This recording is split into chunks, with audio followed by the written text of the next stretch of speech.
Hey everyone, pleasant morning. This is your favorite radio host, your only radio host, Corine broadcasting to you from Trinidad and Tobago on Between the Lines. And I have with me a very handsome man, very, very handsome man.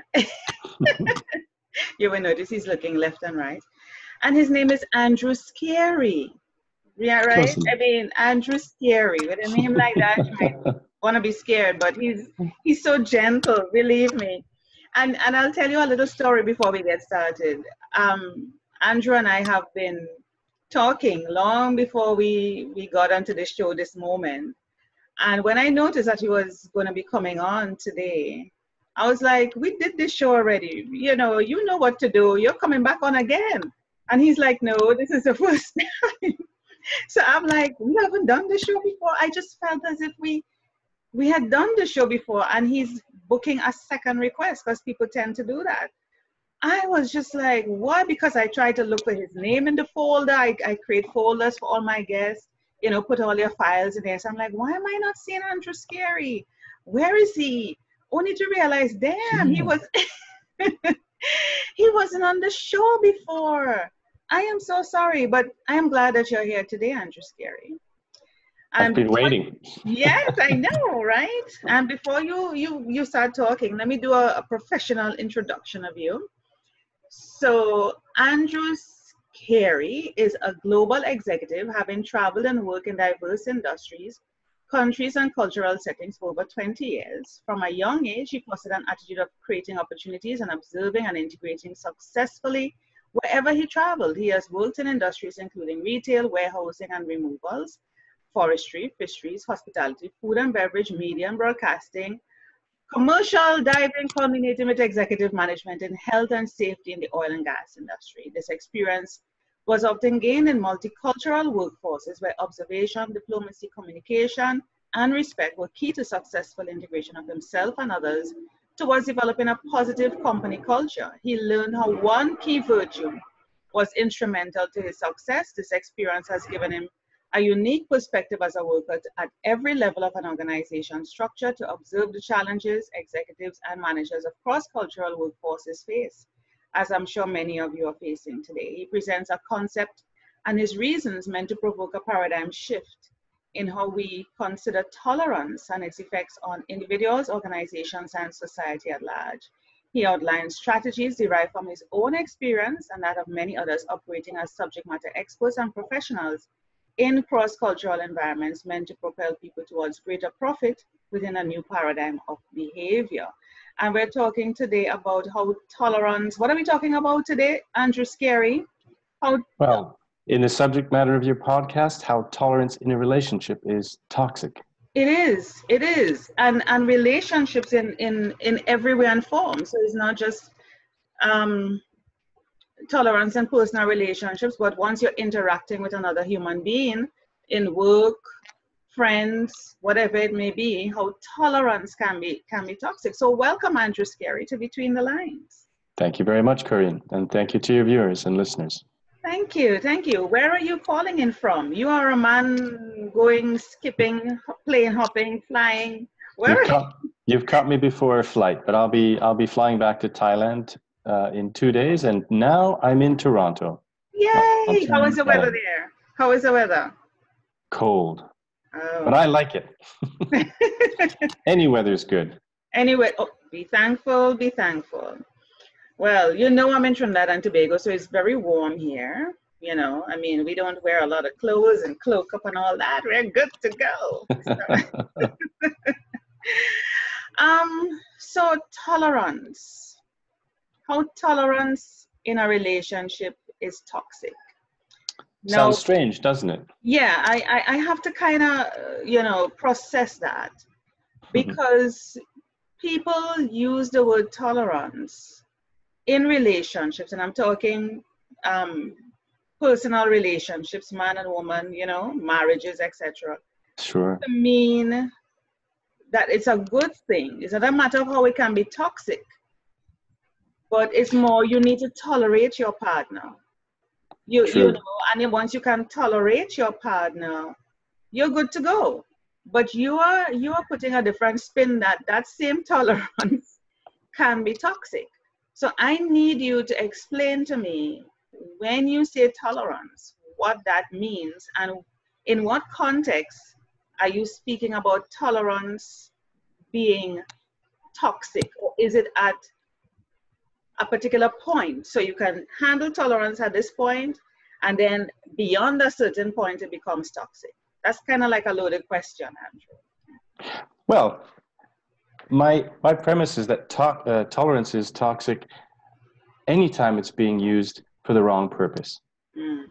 Let me go back to the Latin origin of the word tolerance, which is tolerare. Mm-hmm. It means to endure pain or suffering. Mm. And so we can all imagine maybe our auntie dealing with the pain of cancer, or watching our favorite sports player on the field fighting through an injury, or we've seen a great movie, or we know a story from grandfather in the war fighting through an injury to save his colleagues. This is where tolerance becomes a virtue. It's very easy to see. But at some point, we began to tolerate other people. And this is really where the challenge comes. So if I say to you, are you a tolerant person? What might you say? Yeah. Okay. Yeah. Now let me ask you, would you like me to tolerate you? Yeah. Okay. Why not? Let me ask you a last question. Do you think tolerance and acceptance are the same thing? No. Okay. So we know that tolerance and acceptance aren't the same. And then we go to the definition of tolerance in the Oxford Dictionary. And tolerance is the ability or the willingness to put up with something, to endure something that we acknowledge we dislike. And if we acknowledge that, then by virtue of that definition, if I say I'm tolerating you, then there's an admission that there's something about you or you that I dislike. And that really isn't very ethical. And so that's my concern. When I look at the definition, the origin of the word is to endure pain or suffering. So when we tolerate anything, we're constantly working through a period of stress. It could be a small thing. It could be the noise from the neighbor in the apartment next door. Yeah. Or it could be a behavior of your partner. Yeah. I could tell you a story about how tolerance, I learned the paradigm of tolerance in my own life. Would you like to hear that? Of course. Of course. This is my show. Well, you can share whatever. Well, to be honest, it's a little shameful for me That's okay. to acknowledge this, but this is precisely why it's had such a profound effect and why I really wanted to get the message out to people. Yeah. See, when I grew up, my mother and I, she raised me to chew my food quietly. It was table manners. It was the way we were brought up. And so I thought, if you chew your food loudly, it's impolite, it's disturbing another person, and it's a bit rude. Yes. Okay. Well, you see how easy it is to make a belief like that? Sure, a lot of people hold the same beliefs, the same values. For me, one day I fell in love with a magnificent woman. I'm still in love with her, and she's still in love with me. I thought you were referring to me. Well, not the only, but Okay. Yes. Wonderful, magnificent woman. And she's my most magnificent and my only magnificent, beautiful woman. Yeah. She liked to chew her food with, how shall I say, audible enthusiasm. And I was blind to that in the early stages of love. But as we grew in our relationship and as time passed, perhaps as I went through my work experience, and I was in quite a stressful job in the last few years. I'd come home and I'd be sitting at the computer after hours working. How did that happen? I don't know. And I'd hear my wife chewing her food. Well, tolerance was only reaching a certain limit. And then I'd look around and I'd say, could you chew your food more quietly? Yes. I didn't know what was happening until I began to think about how tolerance and acceptance are two different things. So in the process of writing a book, Intolerable Tolerance, I began to examine my own life, and I found this problem. And I can remember one night, I turned to look at my wife again as she was chewing her food. And she said, "Oh, am I disturbing you?" Mm-hmm. And then I grew so ashamed of myself, because really I thought to myself, what is the effect of my tolerance having on her and on me? Mm-hmm. I thought to myself, what's the most important thing to me about what's happening now? Mm-hmm. And I answered, I said, no, I just want to know that you're enjoying your food. And from that moment on, we've never had a problem. But the truth of it didn't come to me until about 2 months later. And I was talking to a dear friend in a restaurant over lunch. My wife was beside me on my right. My friend was across the table. And I began to tell him the story. My hand was being held by my wife in her lap. And as I told the story, I felt a droplet down on my hand. And I looked across and my wife was crying. And she said to me, "You don't know how much pain, suffering that caused me." And then I knew truly how tolerance in a relationship can be so toxic. Mm-hmm. And so for all the little things that we tolerate about our loved ones, and we tolerate about our work colleagues, we tolerate about neighbors and people in society, I really like to get the message across that tolerance is intolerable in the way that we're using it. That's a moving story, and I use the word story. Most people might think it's made up, you know. Oh, my wife will tell you it's not made up. I know. She's willing to smack me. Yeah, I feel that, and what I get from that too is, you know, she in her mind, I'm going to put myself in her place, you know, trying to think what was going through her mind at the time. Mm-hmm. She's probably thinking or thought at the time, why is he trying to shut me up? Mm-hmm. Why is he trying to change me? This is who I have been all these years. Yes. This is what I know. This is who I am. Why is he trying to, you know? I don't know. You know, there's so many things that could have been going through her mind, and the fact that at that moment in the shop where you all were sitting, that you felt that tear, that was a moving point for you. I think, you know, the straw, as they say, and it really hit you at that point because you realize how much pain she was going through for something Yes. that to you probably at the time was inconsequential, or you felt you were doing something right. And you see, that's the thing, when we try to correct somebody or tolerate somebody, we think we're doing the right thing because this is who we are. That is who you were brought up to be. Mm-hmm. And for me, it's the same because I am around people who chew loudly, and you know, the smacking of the mouth, and it gets to me. So I could relate because I don't. When I'm chewing, my mouth is closed, and I chew quietly. And even when I'm eating, I don't have my utensils knocking the plate. You know, there's just a proper way. You know, For us, yes. that's what I was just about to say. For us. But culturally, it's different. And I mean, in Japan, they have different ways, as I'm sure you would know, of doing things. You know, I remember. Almost everywhere is different. Yeah. You know, simple things. I remember in preparing for an interview one time, it was with the Chinese embassy, because I know they are very particular on greetings and, you know, looking them in the eye. You know, you communicate with them in the eye. The handshake is very important. You just don't do a basic Western handshake. Mm-hmm. You know, you cup your hands around theirs. And Right. I used to do it with people without realizing that it was a Chinese thing. But when I learned because I just feel that there's so much of a connection when you cup somebody's hand. Absolutely. Like, that's just my natural way of doing it. I always cup the hand. And when I read it, I was like, wow, isn't that amazing? But they see that their interpretation of that is, yes, you know, this is real. This is an honest, genuine person, you Yes. know, and they believe in honor.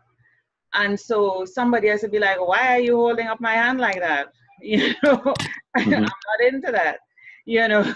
Yeah, in Western culture, particularly with politicians, it's called the politician's handshake. It could be seen as a little bit disingenuous, a little bit over-friendly. Yeah, yeah, yeah. And in some cultures, and some, I think in the Japanese culture, they will eat with their hands a lot, you know, like the rice with their hands. And we would be like, ew, no, where's your fork? You know, so when you talk about tolerance, you know, I'm thinking a lot of things in my mind, Andrew. Let me No, hold on, don't say illustrate. anything yet. Hold on, don't say anything yet. Somebody listening to this may think, okay, I have a partner, because the first thing coming to your mind is that you have a partner. You're living with someone. And you keep tolerating, well, before you live with a person or married, you would have probably been exposed to these things, but you know, you really see these things coming out when you live together. As they say, see me and live with me are two different things. Because when you're courting, you put on a nice, you know, the best of you. But it's when you're living in the house, it's a different thing. So are you saying that we need to become so much tolerant that what happens to us, how do we deal with ourselves? Right. When it's eating us up with that Sure. loud chewing, or any other thing, or the man not washing the dishes, or the man putting down the seat every time he uses the toilet, or you know, all these little things that gets to us, or him not respecting you in a particular way that you expect to be respected in the home. These little things that gnaw at you like a rat, chew. Right. How do you become the type of tolerant person that it doesn't eat at you? Well, I would say you need to leave behind tolerance and move towards a greater virtue, which is acceptance. And how you do that, there's perhaps a 5-step process. I think if we all begin to believe in the paradigm of tolerance, that tolerance is intolerable. One thing that's very important to understand about tolerance is that it's conditional on 3 things. As we went to the definition, we knew that we tolerate what we admit we don't like. And we tolerate what we have less respect for. Because if we admit we don't like something, then by effect, we show it less respect.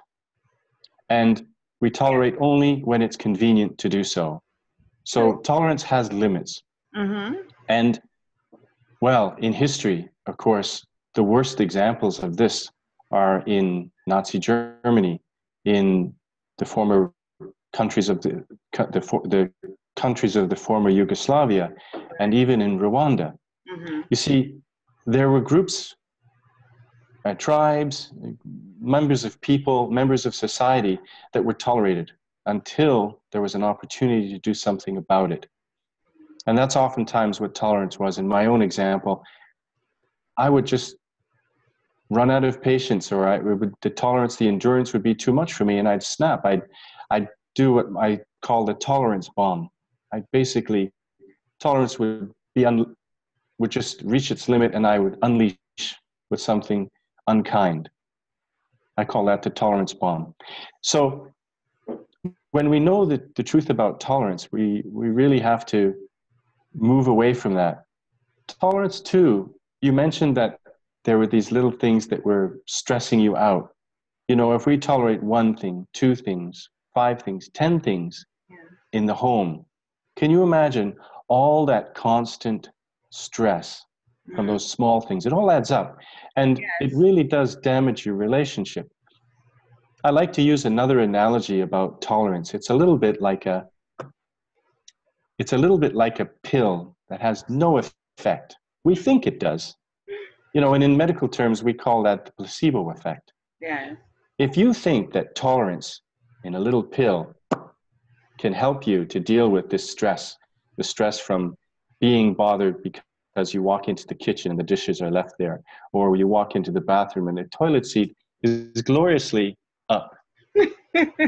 Or down. Think of how Or down. that, or down. Think of how that affects you. Yeah. You see, it's these many constant forms of stress, like an illness, that are constantly harming your well-being until eventually the pain becomes intolerable and you realize that little pill you took, that little tolerance pill, has no effect. Not working. Right? It's not working. Why is it not working anymore? Because it never worked.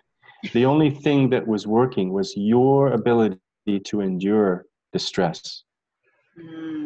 So, tolerance, not good. When we're talking about dealing with other people, we need to learn to move towards acceptance. And acceptance is quite the opposite meaning. Again, it comes from Latin, acceptare, which means to give or take willingly.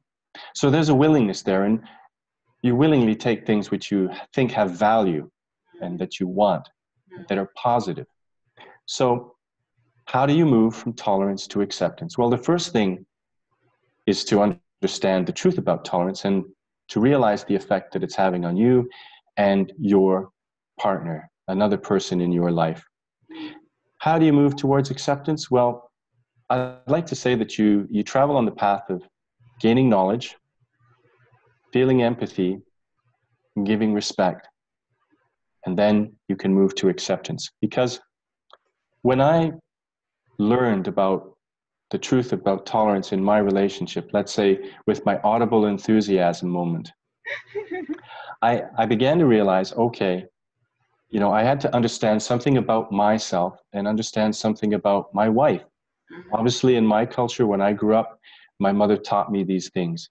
But that was our family, and many families, but not every family. Then I had to understand from my wife's perspective, how was she feeling when she was audibly enthusiastic with her food?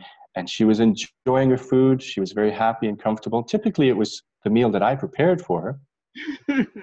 So there's a self-interest that I want to know she's enjoying the food. Right? But quietly. Well, now it doesn't bother me, honestly. Right. And that is the most amazing thing. When you come to that point of acceptance, you see that something, you know, I gained empathy with her through the desire to enjoy our meal. And when I gained that empathy, I could share that respect for her. And then once I saw that everything that was happening was of great value to me and to her, then it just became acceptable. And it's never been a problem. And then you're like, you know, when you've reached that point of acceptance, you're like, why was I stressing all along? Absolutely. That absolutely. Why was I stressing? Why am I killing myself over this?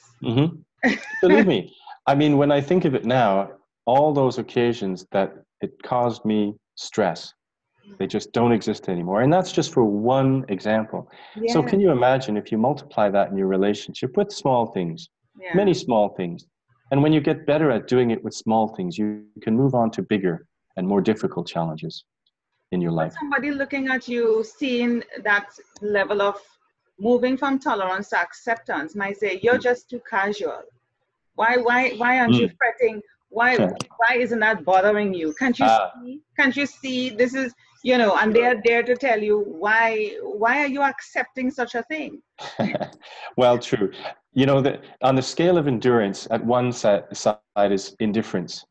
You move through tolerance to acceptance at the other end of the scale. That's the amount of endurance you can take. Now, I'm indifferent to someone in Trinidad and Tobago if they like to, you know, eat their cornflakes with orange juice. It has no effect on me. And never thought of that, but go ahead. However odd it is, I'm completely indifferent. It causes me no thought, no concern. Yeah. However, audible enthusiasm might have been a problem for me in the past. But as I moved along the scale of endurance to what's acceptable, it's no longer a concern at all. So indifference and acceptance, one is you don't care because it has no effect on you. And one is you don't care regardless of the effect. Love that. So, The so for me, I want to, sorry for cutting you there, Andrew. please. For indifference, Hmm. I had a thought going through my mind. It's like, if you have no control, it's like you're saying to yourself, I have no control over this. So why am I making it bother me? You know, I can't change that. Is that the kind of thinking behind it? Yes, though in a relationship, of course, it's all about control. It's all about accepting an amount of control another person has in your life, over your life, and vice versa. Mm-hmm. And control isn't necessarily a bad thing. It's not that you don't allow your partner to go out with their friends. I mean, it's simply about, you know, in pleasant company, in the company of your loved ones, you moderate your behavior always. You Mm-hmm. know. There's another side to that. I'm thinking. So let's say with you and your wife, or Mm-hmm. with a partner, um, you tolerate, yeah, and you reach a point of acceptance, or you're on the continuum to acceptance, and your partner sees that, and she's like, he's he's he's getting into He's me. much better. Yeah, yeah, I can get away with murder here, you know. Mm. Ah, Yeah. okay. Very How good. Yeah. How do you So, deal with that? I mean, when they realize, oh, then right. I can do this, then I can do Okay. that. Oh, it's nothing. I can, and he will just accept. At what point? Right. Yes, what you're talking about is the limits of a tolerance or acceptance. And yes, you know, there are limits.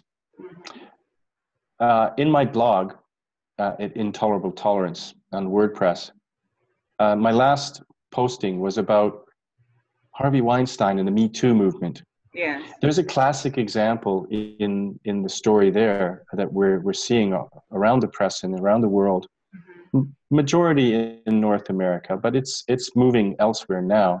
Right. Is that there are things that we tolerate that we shouldn't. We should never have tolerated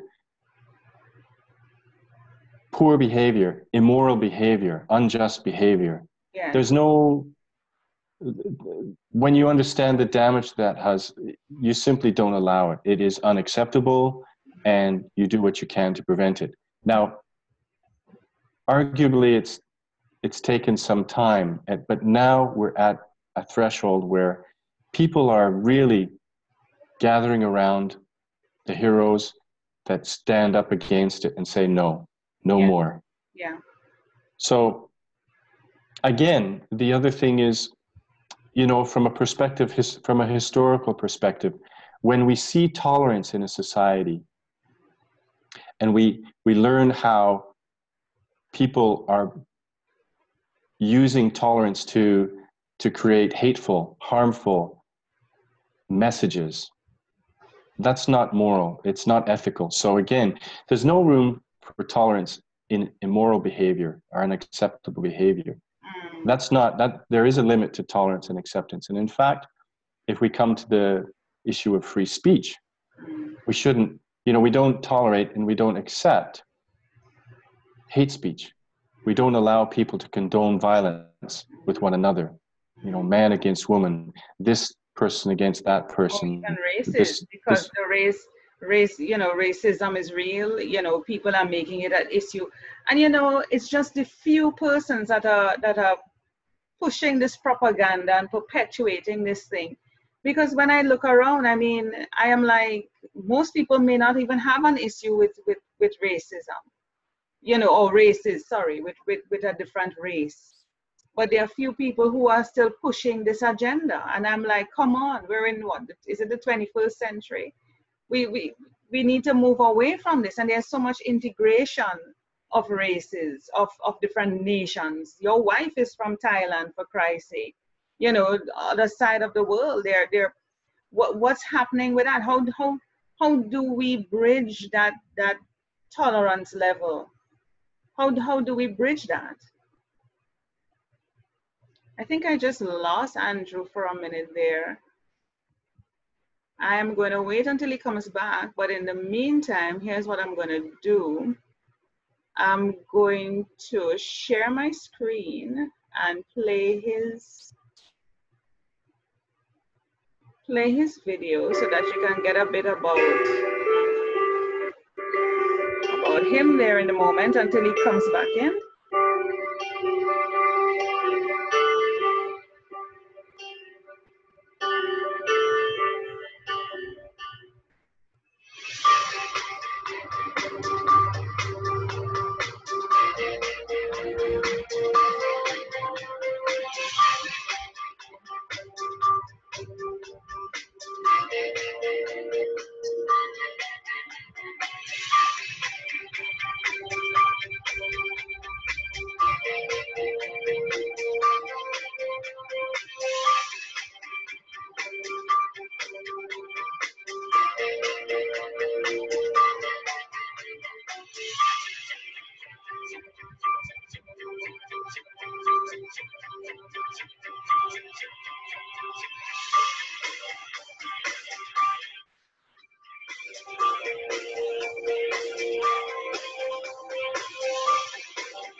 Hey, Andrew, you notice I started playing your video until you came Yes. back in, so there wouldn't be a break and a wait so that people can know about your book and how they can get it. We'll come back into our conversation in a while, but while I'm on the website, you know, I want people to notice the URL for your website, intolerabletolerancebook.com.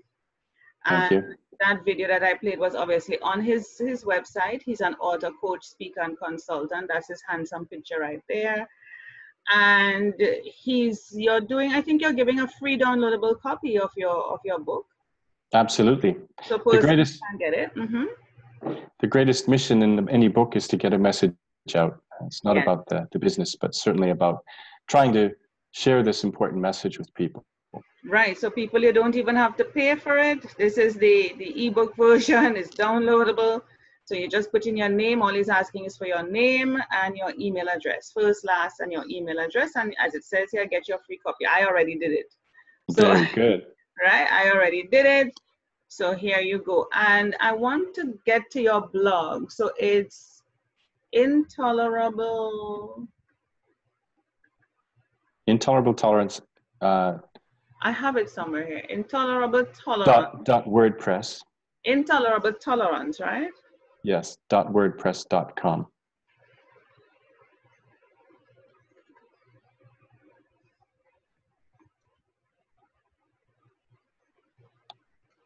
Let's see.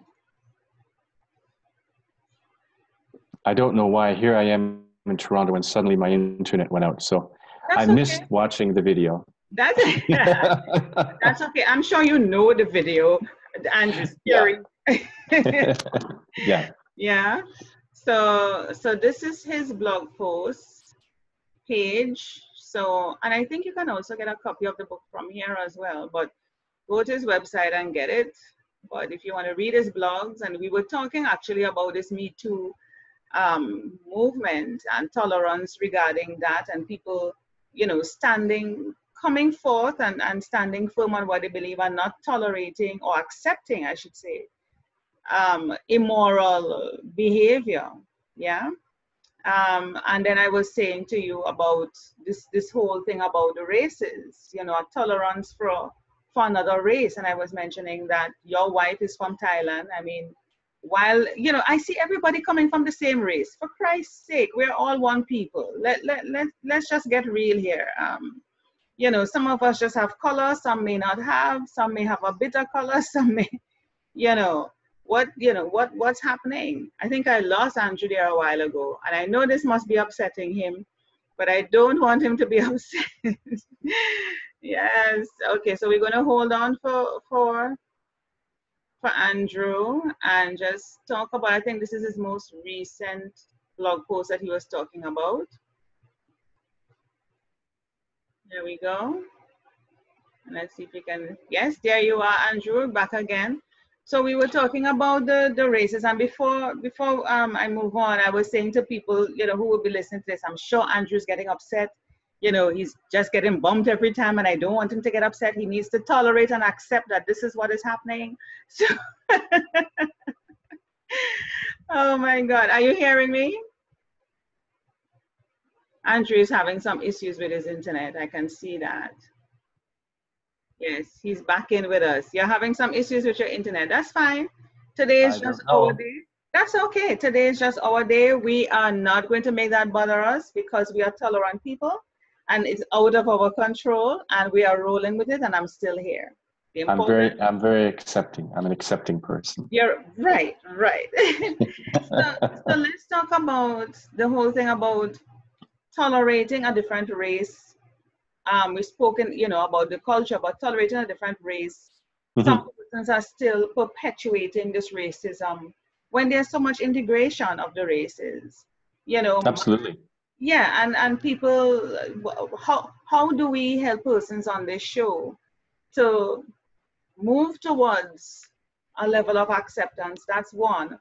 And I will Right. tell you, just yesterday in reading looking actually at the newspaper, we're having the Commonwealth Games going on in is it Australia, I think. Is it Okay. Australia? Yeah. And Trinidad got our first gold in the sprint with, Fantastic. yeah, with Michelle Ahi. And she is gay. And yesterday papers front page, a picture is just blasted there of her and her partner, her female Mhm. partner. And it was like, I'm like, what? To myself, my immediate reaction was like, what? And the girl that she has, her partner is extremely beautiful. Beautiful girl with colored eyes. I'm like, wow, she's beautiful. No wonder. Who can blame her? Right? Her partner is beautiful. And I'm saying, the message is like this is a girl who represents your country. Mhm. She's out there representing our country. Got gold for us. And Right. here it is that she has a private Instagram account. Somebody dug up, don't you have anything else to do? Dug up the girl's private, whatever, however they found the picture, because the content of the article says they found a picture in a compromising position. I don't know what that means, compromising, because the picture that we saw on the front page of the newspaper didn't seem compromising to me. It was just like a selfie in a car. People just took a selfie in a car, two of them. And I'm like, really? Don't you have something to do? The girl has a private Instagram account. She never, her manager and they say she never hide who she is. She made it clear who she is. So everybody knows. It's just people who now knowing her name because she brought gold for the country is realizing that she's gay. and it's like a big issue. It's like a big issue because Yeah. on the heels of that was the court ruling, although it's still kind of pending, the court ruling recently in Trinidad that buggery is unconstitutional. So people are having an issue with that, and then seeing one of our own being gay in a picture with a beautiful girl, and it's like, hello, you can't be representing our country and gay. even Well, though even though you bring home technically, gold, even though you bring home gold for us, we really don't care about the gold. We we really don't care about you representing. Really, you can't be, right. So how tolerance for persons of a sexual orientation, other than what we have been brought up to be, sure. See, tolerance for a different race, what, really take me back here, Andrew. Help us. I want when persons listen to this show that it touches something in them. I don't want it to be academic. I want you to share. I don't know what it is I want you to share, but something that will get persons to realize that they are not all that in a bag of chips. They're not above anyone else. Who are you to judge? Who hired you to decide who should be with who, where, why? You know, let me try and address that please, then, Corine. please, Let me try please. and address that. When you talk about race, when you talk about sexuality, these are issues that naturally engender very strong opinions because they're about our fundamental beliefs and values. Mhm. And these values and beliefs are not going to change overnight. They're not going to change with facts. Neuroscience has discovered, and maybe we've known it for a long, long time, Mhm. that stories and storytelling are the most effective way to change beliefs about things of this nature. It's very easy to change someone's belief about a fact, like apples have less vitamin C than oranges. A simple thing like that, people Yeah. can see the science and they can understand it. But when we're talking about sexuality and race, it is a different matter.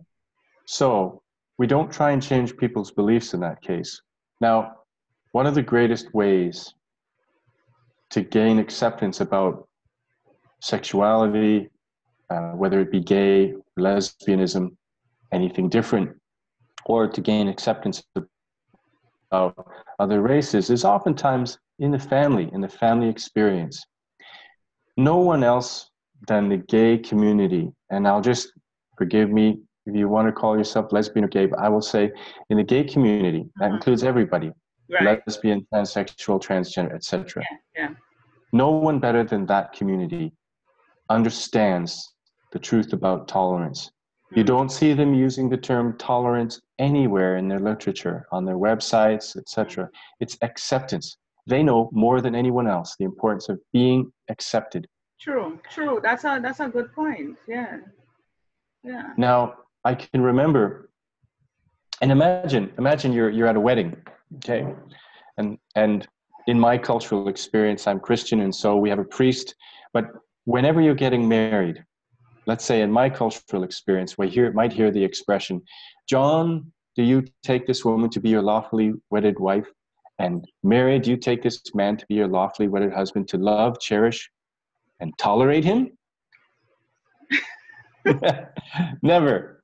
We use the term acceptance. So there again, in the marriage vows, Israeli obey. Love and probably, obey. yeah, well, Have they marriage changed that? vows Have can they be changed changed that? now. Have, Yeah, have they knocked that yeah, out? that's right. They've knocked it now. My point is, though, that we intuitively know there's a difference between tolerance and acceptance. And in certain situations, it just sounds so wrong. Yeah. So to come back to gay, to the case you mentioned, to gay and lesbian people.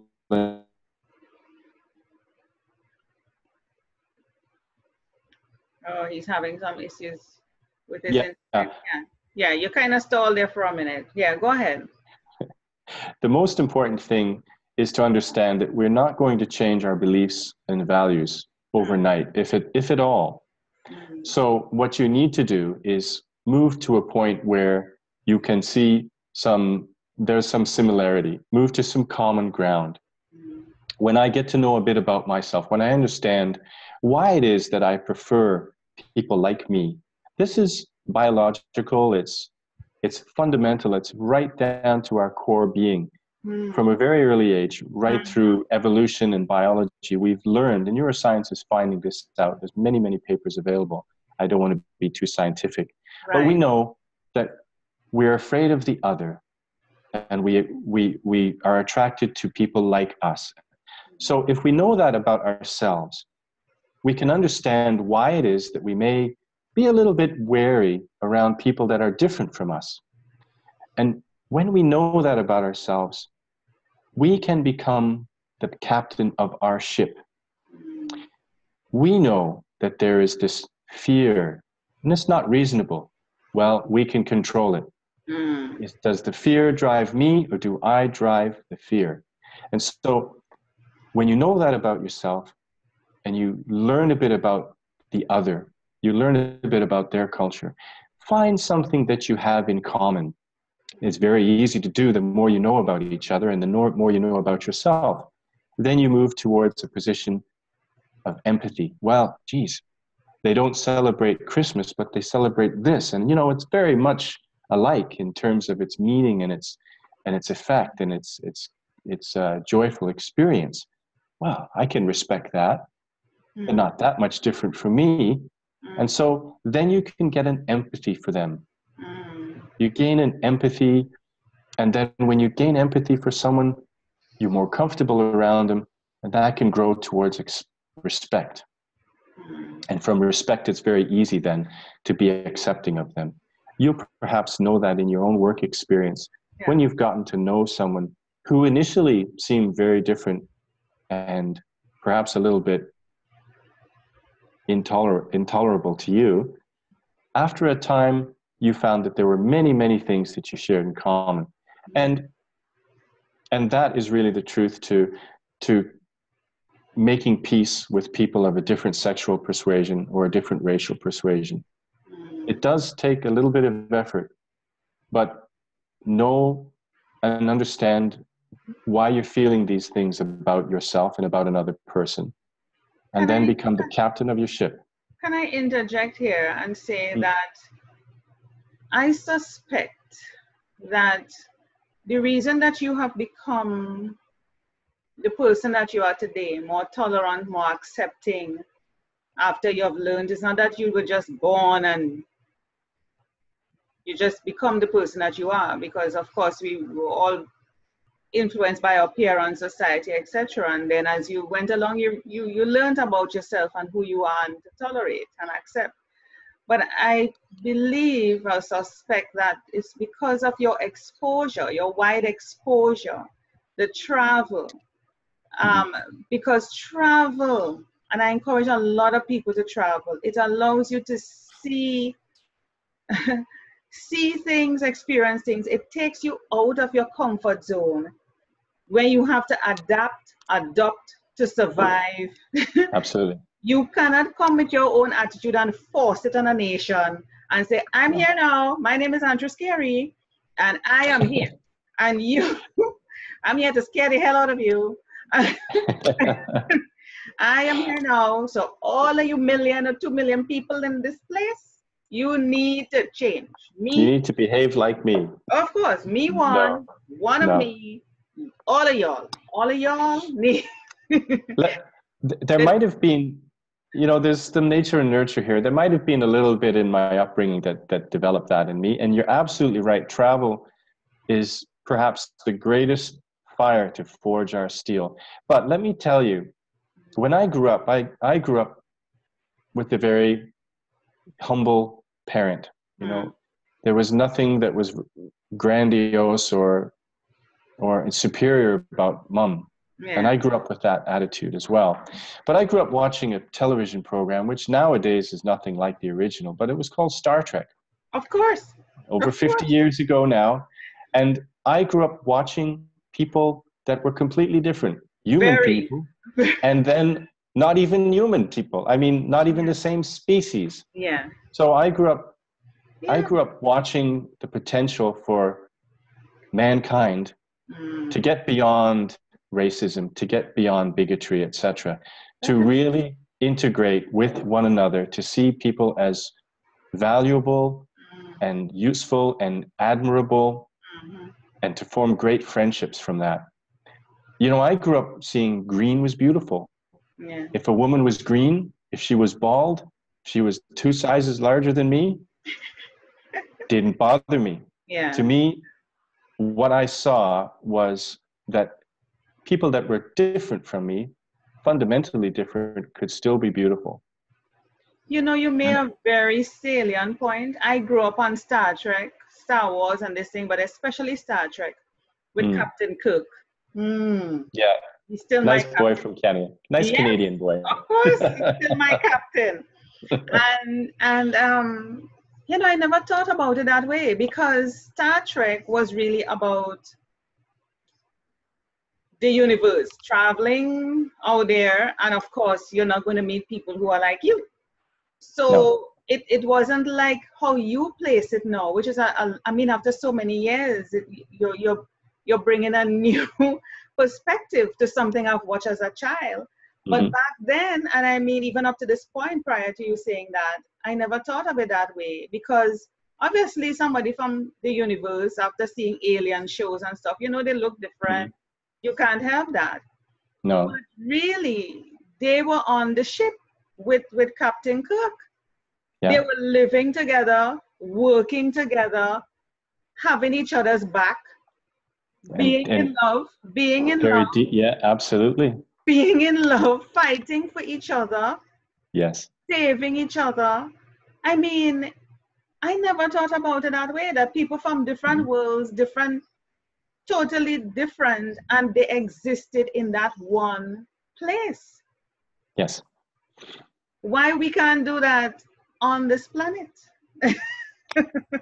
Well, I think we're coming to a point now. Everything is quite quite controversial at the minute. There's a lot of angst and a lot of suffering going on because people are trying to make good changes in society to make a more civil society. At the moment, civil society is quite disrupted, but I think we can return to that.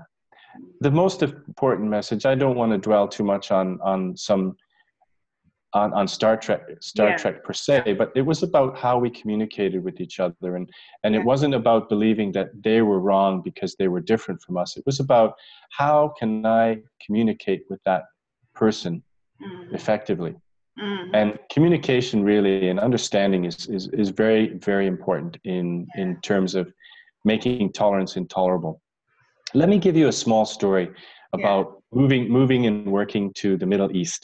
Wow. Mm-hmm. You know, one of the great issues that we had perhaps about a little over a year ago now was wearing headscarves in society. Yes. You know, in many cultures they're called different things, but essentially when a woman covered her hair, her head and face with a veil, it's it's very political at the moment in society, very political. Mm-hmm. Our own Prime Minister, Justin Trudeau. I Mm-hmm. grew up with Pierre, Yeah. but now I'm living with his son, Justin. But he said a fantastic quote over the burkini ban in France. He said, "Tolerance means accepting someone's right to exist on the condition they don't disturb us too much." There's a condition. Yeah, and that shows the truth about tolerance very well. Yeah. Now, in my own experience, I've been lucky that I've had balancing experiences to prevent me from a bigoted view of life. Mm-hmm. But I can admit to, the encroachment because of all the politics, everything on the news, and people were saying, I started to feel the heat from that bigotry and that fear that people were expressing. Now, I was a little bit immune to that, but before long, you begin to feel these things yourself. And so when I moved to the Middle East, I had a fantastic experience living and working in Doha, Qatar. Wow. And many of my colleagues were women from the region, and they were dressed all in black with their face completely covered and just these two gorgeous brown eyes looking out at me. Or maybe not looking at me, trying to avoid looking at me. I'm not sure. All right. But I can remember there was this one girl, a woman, that I would see get onto the elevator with me. It would be silent. I'd wish her assalamu alaikum, Mm-hmm. and she'd respond back. But that was as far as the conversation went. And for many months, many months, this was all that was ever said. Wow. Until one day, she came in with another member of staff, another lady, Uh-huh. not dressed the same way, but still very Oh culturally God. Mm-hmm. attired. Yes, Mm-hmm. yes. And she was more comfortable talking with me because of our job functions. We had to talk with each other regularly, and of course, that made things a little easier for us to talk to. Mm-hmm. Well, on this morning, my colleague, dressed all in black with just the big brown eyes, started to chat with me, and I heard the most beautiful voice.